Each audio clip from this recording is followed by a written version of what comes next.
Dědek řepu nasadil, u pole se posadil.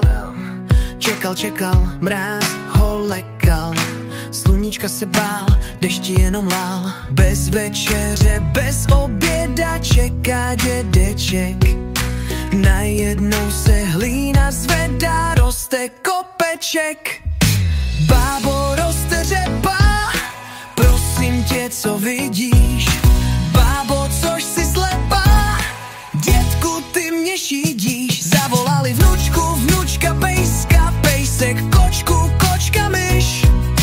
Chytili se a čekají, šepty šeptají, neslyšíš. Myšce byla dlouhá chvíle, hopsala si rozpustile. Trhla kočkou kočka pejskem, pejsek vnučkou, vnučka bábou. Bába dětkem, dědek prázdné ruce měl, ničeho se nedržel, udělali bác. Kopeček se ještě chvěje, jak se pod ním krtek směje.